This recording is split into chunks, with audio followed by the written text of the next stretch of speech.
remember when I first started learning English, I sat with a textbook underlining grammar rules, memorizing verb tenses, and trying to make sense of all those strange sentence structures. Past perfect, future continuous, conditionals, it felt endless. And honestly, I thought I was doing everything right. Because that's what we're taught, right? Learn the grammar, understand the rules, master the system. Then, magically, one day, you'll be fluent. But here's the thing, that day never came. I spent months, maybe even years, focused on grammar. I could explain the difference between will and going to. I knew when to use a and when to use an. I could recite the present perfect tense in my sleep. And yet, when I tried to speak, nothing came out. My mouth froze. My brain panicked. I had all the theory, but none of the practice. It was like I was building a house out of blueprints, but I never picked up a hammer. And I know I'm not alone in this. So many language learners fall into this same trap. We think grammar will save us. We think if we just memorize enough rules, we'll finally be confident, fluent, natural. But that's not how fluency works. Not really. Let me tell you something that might sound a little strange. You'll never be fluent if you only study grammar. Never. Not in a... Now, I'm not saying grammar is useless. It's not. It's a helpful tool, like a map when you're traveling. But if all you do is stare at the map, you'll never actually take the journey. Grammar can help you along the way, but it can't carry you to fluency by itself. Let me give you an example. Imagine someone wants to learn how to play the guitar. They spend hours reading about music theory. They study chords, scales, the structure of songs. They can explain how a minor chord works, or what makes a melody catchy. But they never actually pick up a guitar, never strum the strings, never feel the vibrations under their fingers. Would you call that person a guitarist? Probably not. And it's the same with language. You can't learn to speak by only learning about the language. You have to live in it, use it, make mistakes in it. And mistakes, that's a big one. Because when all you do is study grammar, you become afraid of mistakes. You think, what if I say it wrong? What if my sentence isn't perfect? So you stay silent. You wait, you hesitate, you tell yourself, I'll speak when I'm ready, when I know all the rules. But guess what? That moment never comes. Because language is messy. It's full of exceptions, surprises, and slang. Real people don't speak like grammar books. They interrupt. They forget words. They change their minds mid-sentence. They use bad grammar all the time. I remember talking to a native speaker once, and they said something like, "He don't know nothing." And I thought, wait, what? That's double negative. That's wrong. But to them, it was just natural speech. They weren't thinking about grammar. They were just talking. And that's the difference. Fluent speakers aren't perfect. They're confident. They've built their fluency through doing, not just knowing. And I want you to ask yourself something. Are you studying English or are you using English? Because those are two very different things. When I finally realized this difference between studying and using, everything changed for me.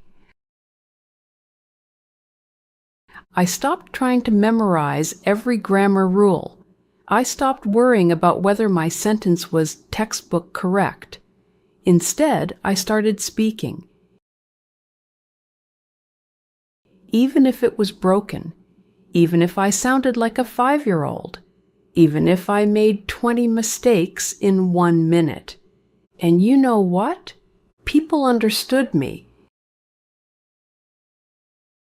That was the biggest surprise. All that time I thought, if I don't speak perfectly, no one will get what I mean. But that's not true. People are smart. They listen with their hearts, not just their ears. They can guess what you're trying to say. They'll help you. They'll finish your sentence. They'll smile and say, "Oh, you mean this?" And just like that, the fear starts to fade. Language isn't about being perfect. It's about connection. We forget that sometimes. We get so caught up in getting it right that we forget why we're learning in the first place. You didn't start learning English just to pass a grammar test. You started because you wanted to understand movies, or travel, or make new friends. And grammar, that's just the tool. It's not the goal. Let me tell you about a friend of mine. Her name's Laura. She's from Spain. Her grammar, not great. She still mixes up past and present. Sometimes her sentences are upside down. But you know what? Everyone loves talking to her. Why? Because she talks a lot. She's not afraid. She tells stories. She jokes. She asks questions. She uses what she has. And guess what? Her English keeps improving. I remember when I first started learning English, I sat with a textbook, underlining grammar rules, memorizing verb tenses, and trying to make sense of all those strange sentence structures. Past perfect, future continuous, conditionals, it felt endless. And honestly, I thought I was doing everything right. Because that's what we're taught, right? Learn the grammar, understand the rules, master the system. Then, magically, one day, you'll be fluent. But here's the thing, that day never came. I spent months, maybe even years, focused on grammar. I could explain the difference between will and going to. I knew when to use a and when to use an. I could recite the present perfect tense in my sleep. And yet, when I tried to speak, nothing came out. My mouth froze. My brain panicked. I had all the theory, but none of the practice. It was like I was building a house out of blueprints, but I never picked up a hammer. And I know I'm not alone in this. So many language learners fall into this same trap. We think grammar will save us. We think if we just memorize enough rules, we'll finally be confident, fluent, natural. But that's not how fluency works. Not really. Let me tell you something that might sound a little strange. You'll never be fluent if you only study grammar. Never. Not in a million years. Now, I'm not saying grammar is useless. It's not. It's a helpful tool, like a map when you're traveling. But if all you do is stare at the map, you'll never actually take the journey. Grammar can help you along the way, but it can't carry you to fluency by itself. Let me give you an example. Imagine someone wants to learn how to play the guitar. They spend hours reading about music theory. They study chords, scales, the structure of songs. They can explain how a minor chord works or what makes a melody catchy. But they never actually pick up a guitar, never strum the strings, never feel the vibrations under their fingers. Would you call that person a guitarist? Probably not. And it's the same with language. You can't learn to speak by only learning about the language. You have to live in it, use it, make mistakes in it. And mistakes, that's a big one. Because when all you do is study grammar, you become afraid of mistakes. You think, what if I say it wrong? What if my sentence isn't perfect? So you stay silent. You wait, you hesitate, you tell yourself, I'll speak when I'm ready, when I know all the rules. But guess what? That moment never comes. Because language is messy. It's full of exceptions, surprises, and slang. Real people don't speak like grammar books. They interrupt. They forget words. They change their minds mid-sentence. They use bad grammar all the time. I remember talking to a native speaker once, and they said something like, "He don't know nothing." And I thought, wait, what? That's double negative. That's wrong. But to them, it was just natural speech. They weren't thinking about grammar. They were just talking. And that's the difference. Fluent speakers aren't perfect. They're confident. They've built their fluency through doing, not just knowing. And I want you to ask yourself something. Are you studying English or are you using English? Because those are two very different things. When I finally realized this difference between studying and using, everything changed for me.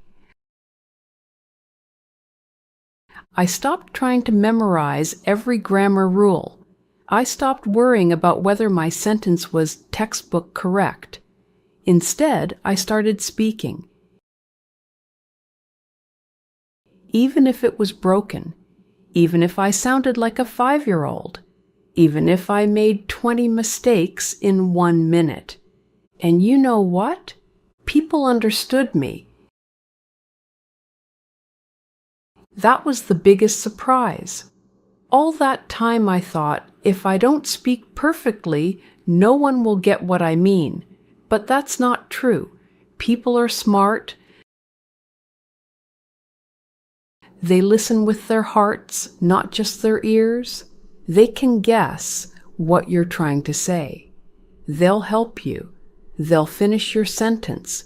They'll smile and say, "Oh, you mean this?" And just like that, the fear starts to fade. Language isn't about being perfect, it's about connection. We forget that sometimes. We get so caught up in getting it right that we forget why we're learning in the first place. You didn't start learning English just to pass a grammar test. You started because you wanted to understand movies, or travel, or make new friends, or maybe even start a new life somewhere. And grammar, that's just the tool. It's not the goal.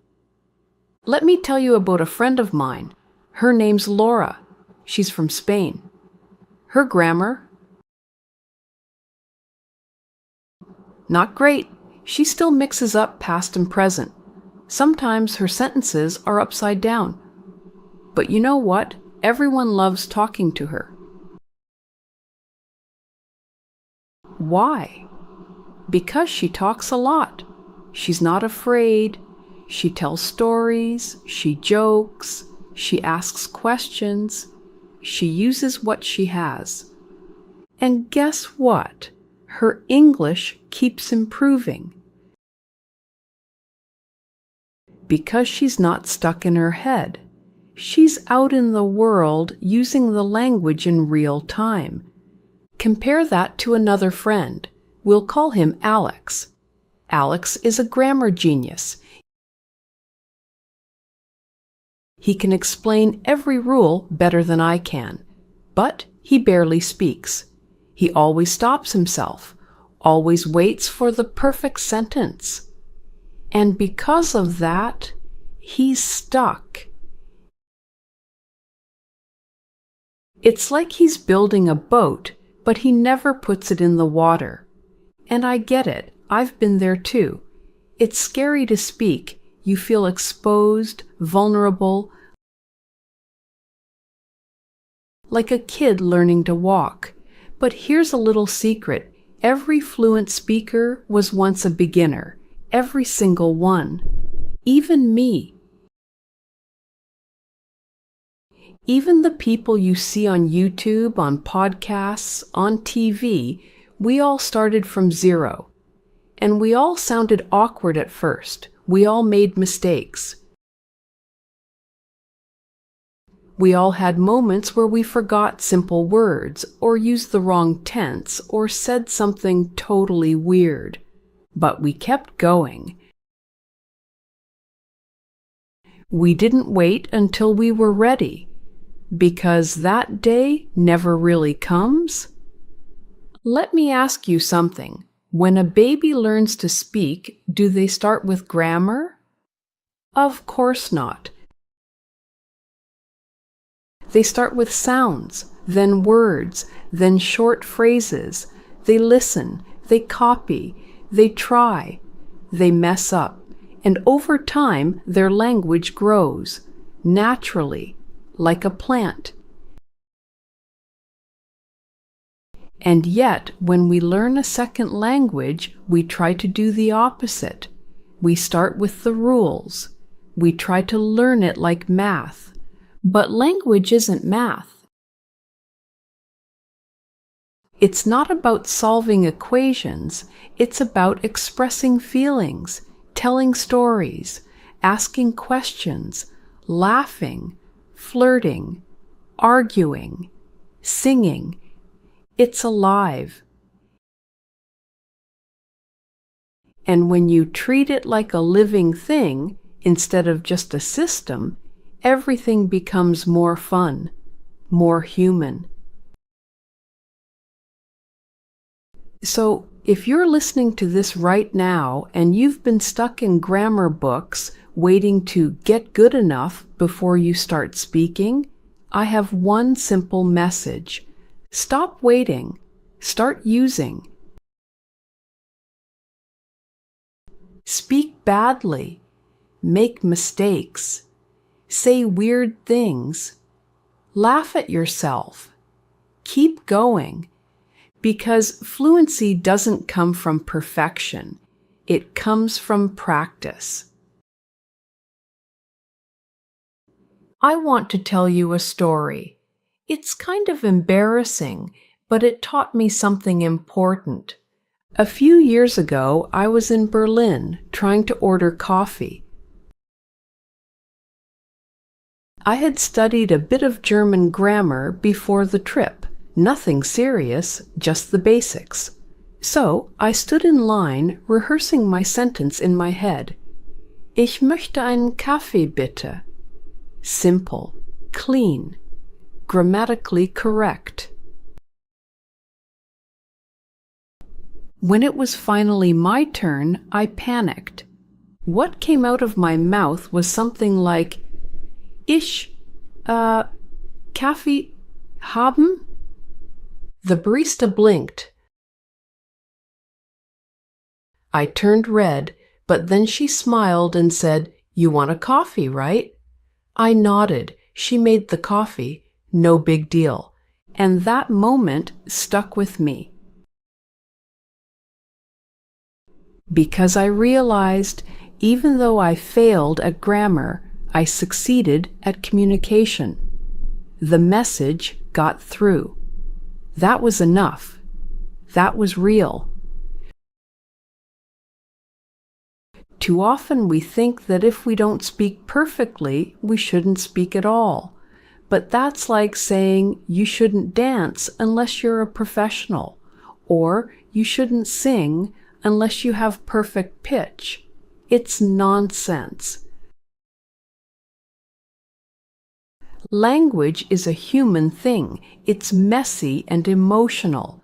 It's not about perfection, it's about connection. And connection doesn't care about grammar. Now, I know some of you might be thinking, but if I don't learn grammar, how will people understand me? And again, I'm not saying ignore it completely. Grammar can be helpful, like seasoning in a good meal, but it shouldn't be the main ingredient. You don't eat a spoonful of salt and call it dinner, right? Same with grammar. Use it to add flavor, to bring clarity, to smooth things out. But don't build your whole language journey around it. Build it around people, around situations, around experiences. Think of the moments in your life when language mattered most. Maybe it was telling someone how you felt. Maybe it was asking for help. Maybe it was meeting a new friend or writing a message that changed everything.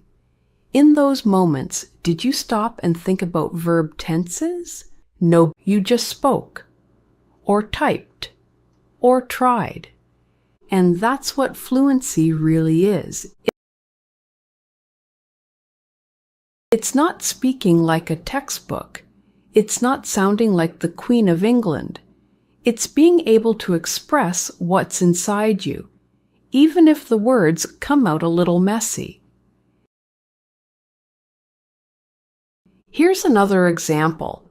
A student of mine once told me, I know all the grammar, but when I talk to native speakers, I freeze. So I asked him, Do you practice speaking? He said, No, I don't want to make mistakes.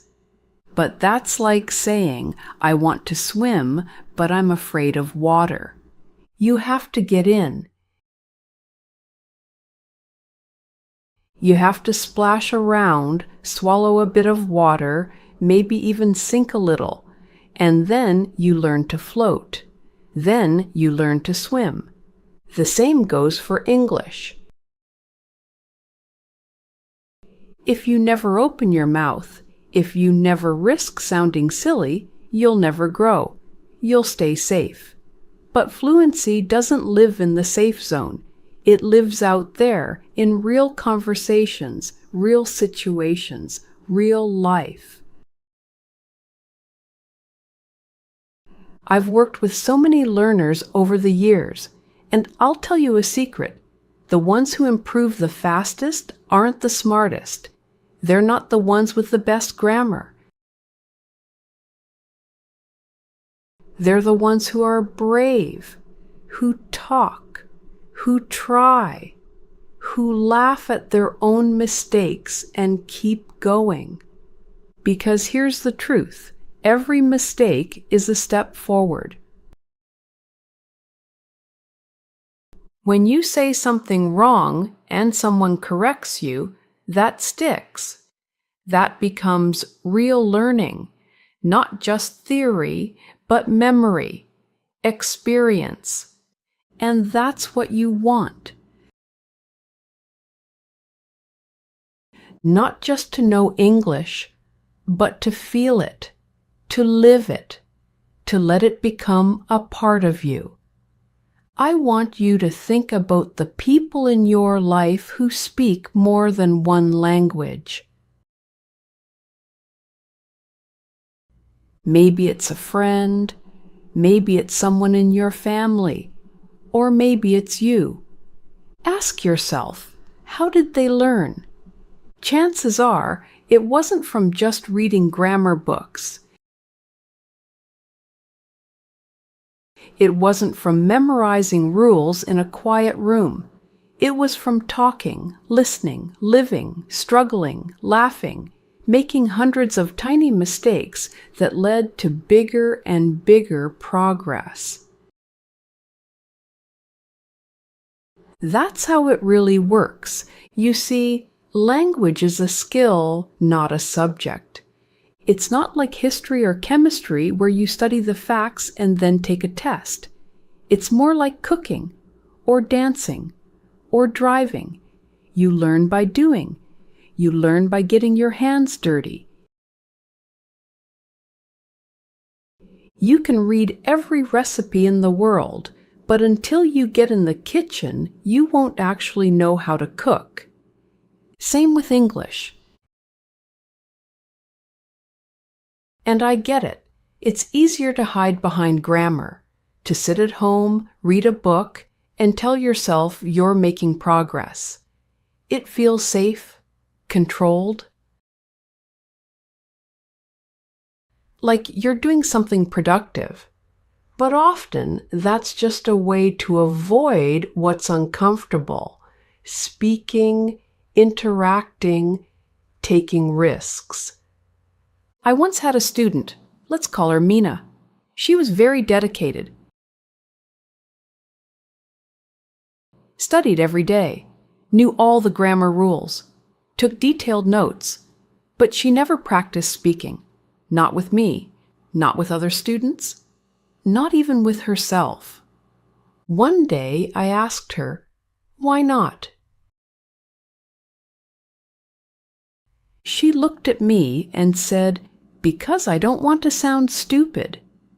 And my heart broke a little, because I knew exactly what she meant. I had felt that way too. I still do sometimes when I speak in a language I'm not fluent in. That little voice in your head that says, you're not good enough, you sound like a child. People are judging you. But here's the thing. Everyone sounds stupid when they're learning. It's not because you're bad at languages. It's because you're human. We're all clumsy at the start.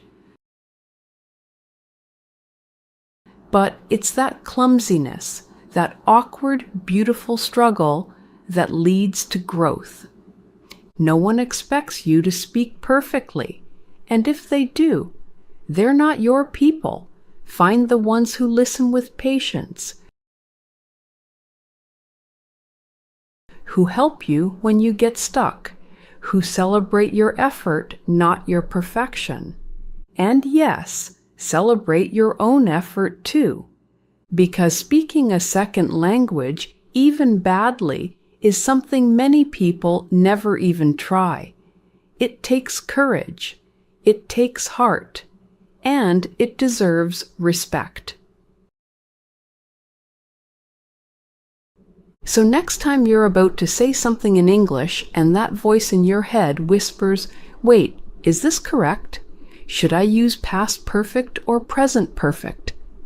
I want you to pause, take a breath, and ignore it.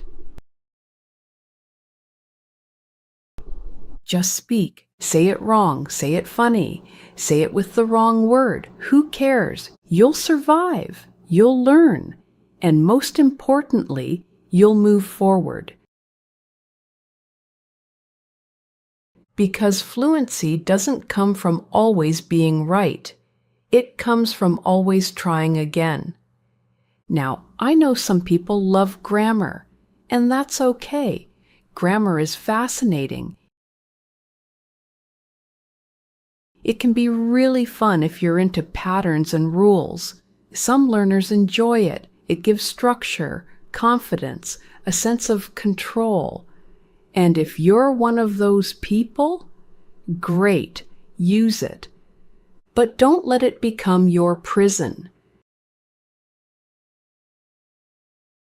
Use grammar as a tool, not a wall, and don't confuse grammar knowledge with language ability.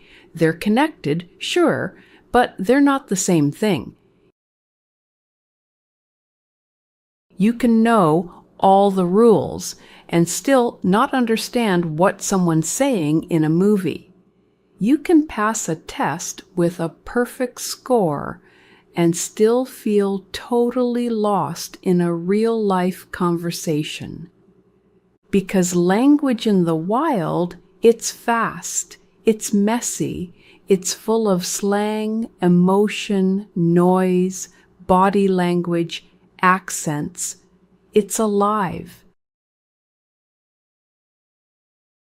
And you can only learn to handle that by stepping into it. So let me ask you again, are you using English or are you only studying it? If you've made it this far, first of all, thank you for listening. Really, I hope some of what I said today spoke to you in a real way, because I know what it's like to feel stuck, to feel like you're doing everything right, but still not getting anywhere. To feel like fluency is always just out of reach.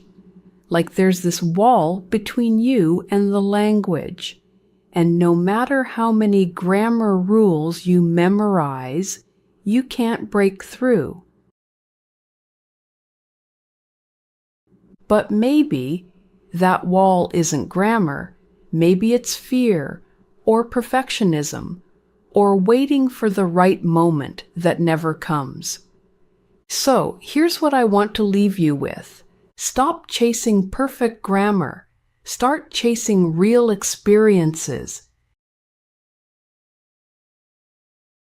Speak, write, listen, react, join conversations, watch movies without subtitles, talk to yourself in the mirror, make mistakes, make more mistakes, make so many mistakes that your fear gets bored and leaves you alone.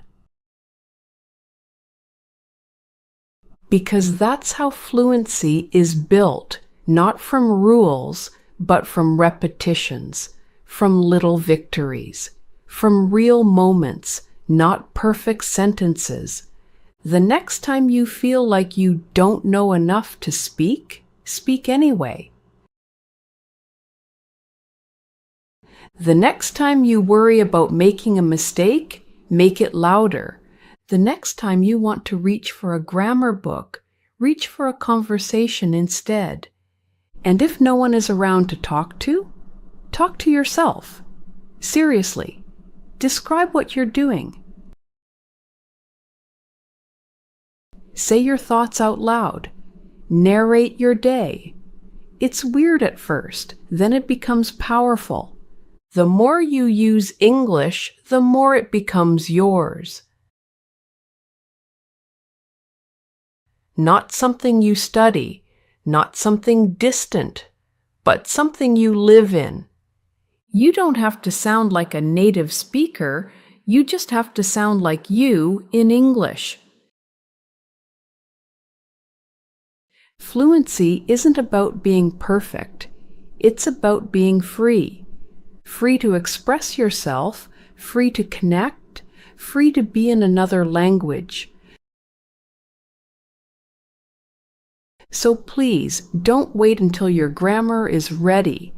Don't wait until your vocabulary is big enough. Don't wait for some magical future version of yourself who never makes mistakes.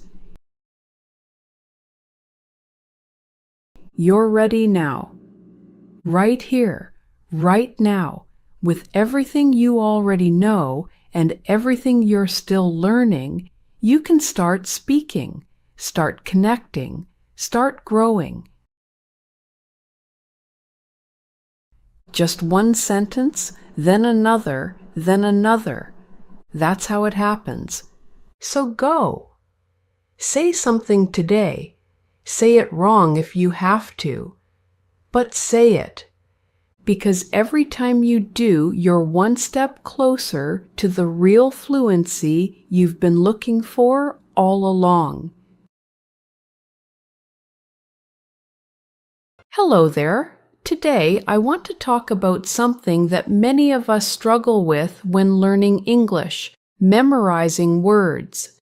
You know, when we start learning a language, most of us think, I just need to memorize as many words as possible. And honestly, that's what a lot of people do. They sit with textbooks, vocabulary lists, flashcards, and try to memorize word after word, over and over again.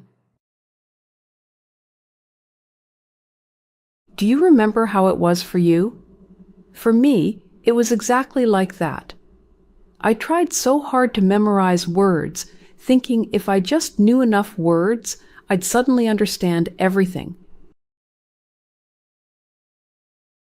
But after a while, something strange happened. I would forget most of them. Sometimes I'd remember a word for a day or two, then it would just vanish from my mind. It felt frustrating, right? Like, why spend hours trying to memorize something if it doesn't stick? And worse, sometimes I could remember a word, but I didn't really know how to use it. Like, I knew the meaning, but couldn't say it naturally in a sentence, or understand it when I heard it in a conversation. So, if memorizing words doesn't work so well, what should we do instead? That's what I want to share with you today. Because over time, I found a better way, a way that helped me stop wasting time just repeating lists and start really learning words for good. But before I tell you that, let's look a little closer at why memorizing words is such a tricky thing. When you memorize a list of words, you're kind of like a robot repeating facts. It's dry, and there's no real connection to your life. Your brain doesn't get the chance to practice using those words in a real way. And without practice, your brain thinks this information isn't important, and it quietly pushes it away. Imagine you're trying to learn the word bicycle. You write it down, say it a few times, maybe even use a flashcard app. But if you never actually see a bicycle, don't talk about it, or don't hear it in real conversations, it's just a word without meaning. Your brain isn't hooked on it. But when you see a friend riding a bicycle, hear someone say, "Let's ride our bikes," or watch a video where bicycles are everywhere, the word suddenly feels alive. It connects with real experiences. That's when your brain says, "Oh, this word is useful. I want to remember it." This is one of the secrets. Words stick better when they are part of a story, a feeling, or a real situation. When words connect to something you care about, it's easier to remember them without endless repetition. Now, this might sound simple, but it's not what most of us do. We try to learn words like isolated facts, and that's why it feels like an endless cycle of forgetting and trying again. I want to share with you the exact approach I use now, one that helped me stop memorizing and start learning in a way that feels natural and fun. But I'll get to that in just a moment. First, I want you to think about your own experience. How do you usually learn words? Do you sit with a list and just repeat them? Or do you try to use them in sentences or hear them in stories? For me, the change came when I started using words in context. That means seeing and hearing words inside real sentences and stories, not just alone on a page. It's like meeting a new person. You get to know them better when you talk, not just when you read their name. So don't be afraid of making mistakes when you try to use new words. It's normal, and it's actually part of learning. The more you try to speak or write with new words, the more they become part of you. And that leads me to the next big idea: learning words by doing, not by just memorizing. But I won't spoil it all now. I want to tell you about this step by step. For now, just remember, stop trying to memorize lists of words without context. That's like trying to build a house without a foundation. Instead, start building your language with real experiences, real sentences, and real conversations. So, let's dive into what actually works. I remember the moment it finally clicked for me. I was watching a short video on YouTube, just a vlog, nothing special. The person was walking through a market, talking casually about what they saw: fruits, people, sounds. They said things like, "I'm picking up some bananas," or "This place is packed." And suddenly, words I had seen before on a vocabulary list made sense in a new way. Not because I memorized them, but because I saw them in action. That's when I realized context is everything. You don't need to memorize "packed, gigger, crowded." You need to hear someone say it in a sentence that shows what it really means. Your brain then connects the meaning automatically, almost like magic. This is what I started doing. I stopped studying lists and I started listening more. Podcasts, YouTube, short TV clips, audiobooks, anything where real people use real English. Now, here's the key part. Don't just listen passively. You have to pay attention. When you hear a word or phrase you don't know, pause. Replay the sentence. Try to guess what the word means just by the situation. It's like solving a little mystery. You're training your brain to notice and understand language naturally, the way babies do. Think about it. Babies don't start with vocabulary lists. They listen. They watch. They connect words with actions and feelings. And slowly they begin to speak. Not from memory, but from experience. So, why should we learn differently? I know you might be thinking, but I'm not a baby. I need rules, grammar, structure. Yes, that's true. A little structure helps. But you can't build fluency only from grammar books. You build it by hearing the language in real situations and then using it yourself. Let me give you an example. Let's say you want to learn the word to spill. You could just write spill to accidentally pour liquid. Okay, great.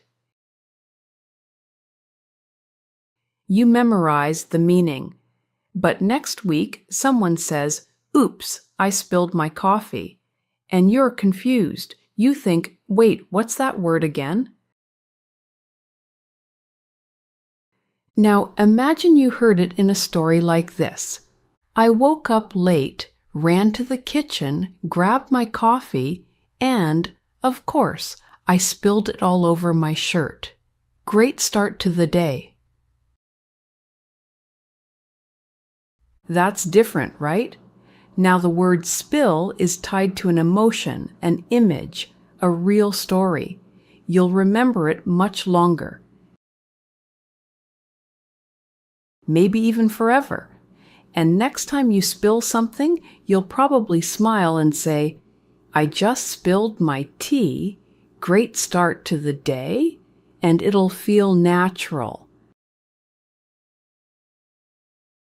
That's how we should learn, by living the words. Here's something that helped me. I started writing mini journals every day. Just a few sentences. I didn't worry about perfect grammar. I just wrote what happened in my day. If I didn't know how to say something, I looked it up, but only that one word or phrase. I didn't turn it into a vocabulary study session. I just added it to my story. For example, I might write, "Today was so windy.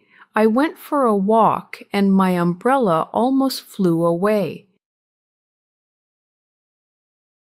Now I remember windy and umbrella better because they're part of my life, not just a list in a notebook. If you make this a habit, writing short personal notes, watching real videos, listening to podcasts like this one, the words will come. Not all at once, but slowly, naturally, like pieces of a puzzle falling into place. You'll start to notice that you don't need to force your brain anymore. It's like teaching your brain to catch words instead of chasing them. You create an environment where English surrounds you and your brain just absorbs it. But here's the thing, and it's important, you have to let go of perfection. So many learners get stuck because they're afraid of making mistakes. They think, if I say the wrong word, people will laugh. They'll think I'm stupid. But here's the truth. No one cares as much as you think. People are usually impressed that you're even trying to speak another language. And if you make a mistake, great. That's how you learn. I once said kitchen instead of chicken at a restaurant. The waiter smiled, corrected me, and we both laughed. I never forgot the difference after that. Why? Because there was a feeling, a real moment connected to those words. Learning a language isn't about being perfect. It's about being brave, trying, failing, learning, and trying again. So if you're learning English right now, and especially if you're doing it by listening to this podcast, you're already doing something powerful. You're surrounding yourself with real English. You're letting the language become a part of your world. And that's exactly where we're going next. All right, let's talk about the system I mentioned. Now, I know the word system might sound serious, like it's something complicated or boring. But don't worry, this one is simple. You don't need fancy software or a big plan. You just need to do 3 things: notice, connect, and use. Let me break it down. Step 1. Notice. First, you have to notice words in the wild. What do I mean by that? I mean, stop trying to force yourself to remember words from a list, and instead start paying attention to words when they appear naturally. For example, let's say you're watching a short video and you hear the word messy. You don't stop and say, "Oh, I must memorize this now." You just pause the video and ask yourself, what's happening here? Is the room messy? Is the person messy? How does the word feel in this situation? You're teaching your brain to learn like a detective. No flashcards, just curiosity. Noticing is powerful. It wakes up your brain. And once you notice a word in a real context, not once, but a few times, your brain starts saying, I know this word, I've seen it before. And that's how real learning starts. Step 2, connect. Now, once you notice a word, you need to connect it to something personal, something from your life. Let's go back to that word messy. After watching the video, you might think, oh, my kitchen looked messy this morning too. That's your connection. That's your hook. You could say out loud, my kitchen is messy. Or write, I didn't clean my room. It's still messy. Or think, my little brother is messy when he eats. You're not just remembering the meaning, you're giving the word a home inside your brain. When I started doing this, I stopped forgetting words. Even weeks later, I could still remember them because they were part of my life. Here's a little trick I use. I keep a tiny note on my phone called Words I Noticed Today. Every time I hear a cool or new word in a podcast, video, or conversation, I write it down, but not alone. I add a short sentence with it, a personal one. Like awkward. I felt awkward when I didn't know what to say on the phone. Crash. My computer crashed again last night. So annoying. Complain. I always complain when the weather is too hot. These are small moments, but they create strong connections. I don't even study these notes. I just write them, read them once or twice, and that's it. The words stick because they feel real. Step 3. Use. The final step is the most important. use the word. Even if you make mistakes, even if your sentence isn't perfect, say it out loud, use it in a message, put it in a voice note to yourself, text it to a friend. Use it when you speak, even if you're only speaking to your mirror. When I learned the word frustrated, I didn't wait for a perfect opportunity. I just started saying things like, I feel frustrated with my homework. This app is frustrating me. I'm frustrated because I forgot the word I wanted to use. I repeated it, not because I was trying to memorize it, but because it was the right word for how I felt. The moment you use a word, you make it yours. There's a saying I love, if you don't use it, you lose it. That's true for muscles, and it's true for language. So, let's recap the system real quick. Notice the word in real life. Connect it to your own experiences. Use it in your own words, out loud or in writing. It's so simple but so powerful. No need to sit for hours staring at flashcards. Just live with the language. Now, here's something else that helped me, and this one might surprise you. I stopped translating everything. Yes, that's right. I stopped going, okay, what is the English word for this thing in my language? Because that's not how fluent speakers think. Instead, I started building direct connections between the English word and the idea or image. Let me explain. When I heard the word rain, I didn't think, oh, this means my native word. I thought rain, the sound, the gray sky, the wet shoes, the umbrella. When I heard tired, I didn't translate it.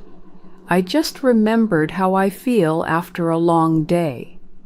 That's what kids do. They don't translate. They feel the word. They experience it.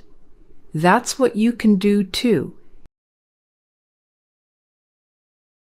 It takes time, but every small step builds something bigger. And speaking of small steps, in the next part, I want to share with you a few fun ways you can bring more of this kind of learning into your daily life, even if you're super busy, because you don't need hours, you just need moments. I'll show you how. Okay, let's talk about how to fit all this into your daily life, without stress, without pressure, and without feeling like you're constantly studying. Because here's the truth, you don't need to change your whole routine. You just need to make small changes, tiny habits that turn English into something you live with, not something you study like homework. Let me ask you, how much free time do you have during the day? Be honest. Maybe you work or go to school. Maybe you have a family. Maybe you feel too tired most of the time. That's okay. You're not alone. But here's the thing. We all have little windows in our day. 1 minute here, 3 minutes there, waiting for a bus, washing dishes, taking a shower. Those are the moments I want you to use. Not with more studying, not with more pressure, but with simple small things that build your English passively while you live your life. Let me give you some examples of what I did and still do. 1. Turn on English audio during simple tasks. When I clean my apartment, I listen to an English podcast.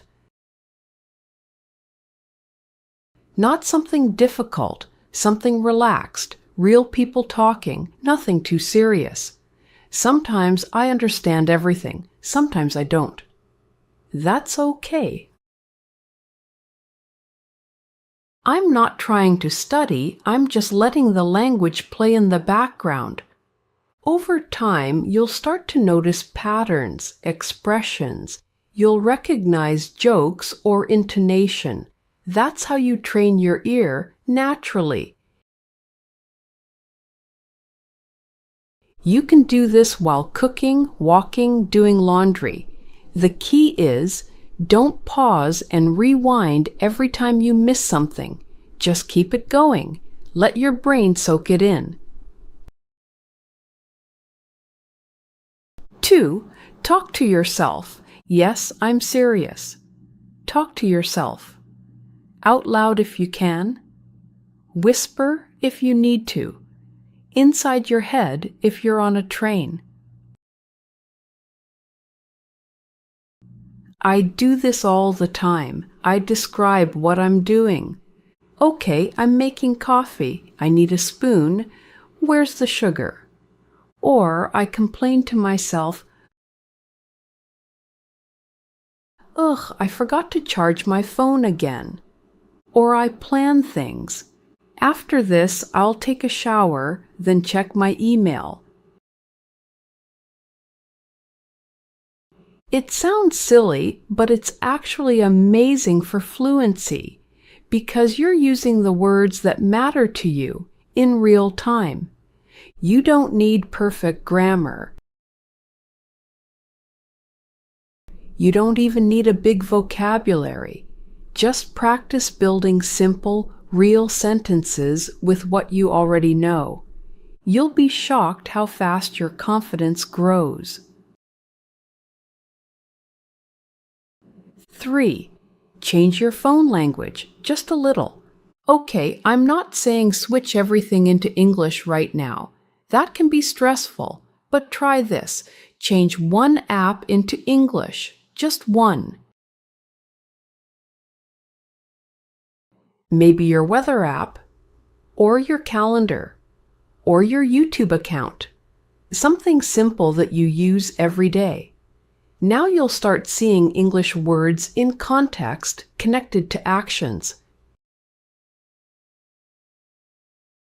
When you check the weather and it says partly cloudy, you're not just reading a phrase, you're feeling it. You look out the window and think, oh yeah, it is partly cloudy. You're building understanding through experience, not translation. 4. Create your own tiny stories. This is one of my favorite things.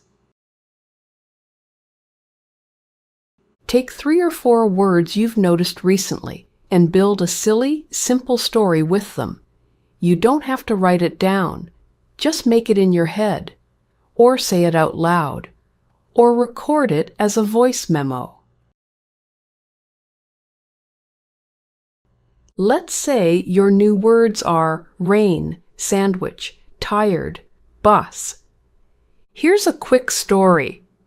It was raining. I was tired. I forgot my umbrella. My sandwich was cold. Then the bus didn't come. Worst day ever. It doesn't have to be beautiful. It doesn't have to be perfect. The goal is to use the words, to live them. You'll be surprised how fast they become part of your active vocabulary when they're inside a story. 5. Use the one-word method. Sometimes I don't have time or energy for anything serious.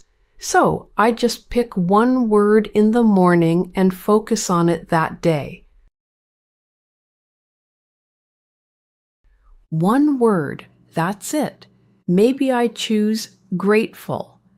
I think about it during the day. I use it once or twice in my thoughts or writing.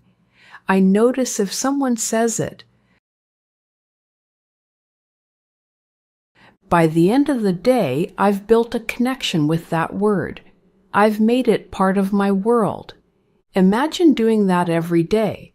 One word a day for a month. That's 30 deep, real, useful words. No flashcards, no stress. And guess what? Most people try to memorize 30 words in 1 hour, and they forget almost all of them. But when you live with a word, even just one at a time, you keep it forever. So here's the truth I wish someone told me earlier. Learning a language isn't about how many words you memorize.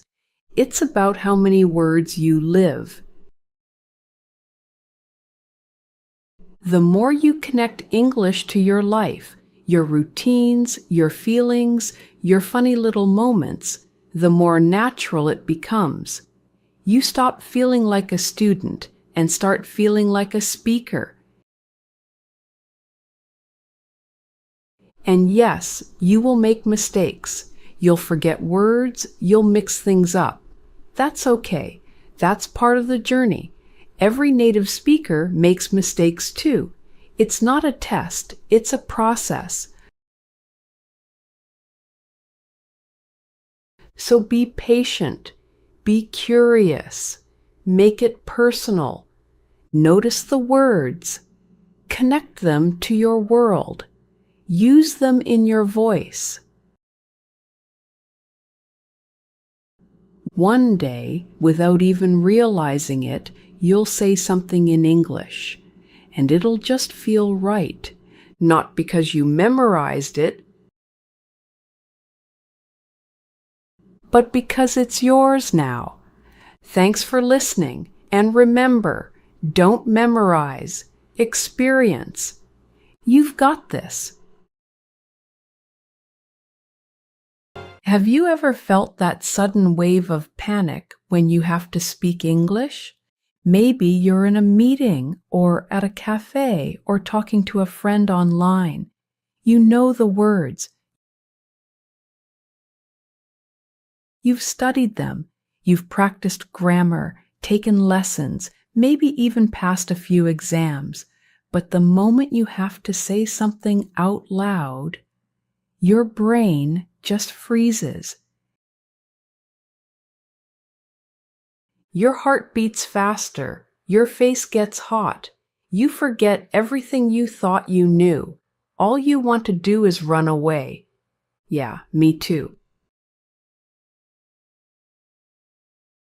I remember the first time I had to speak English in front of real people, not in class, not reading from a textbook, real conversation. It was awful. I could feel every muscle in my face tightening. I was so focused on not making a mistake that I couldn't even think clearly. Every sentence was a battle. And the worst part, I thought I was the only one. But later, I found out this feeling is really common. So many people panic when they speak English, even when they're actually good at it. It has nothing to do with how smart you are.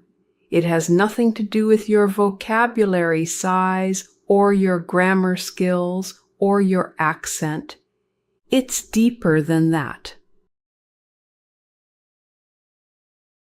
So, let's talk about it.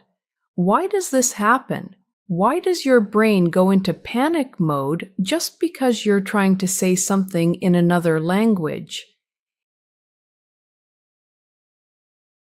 Here's one possible reason.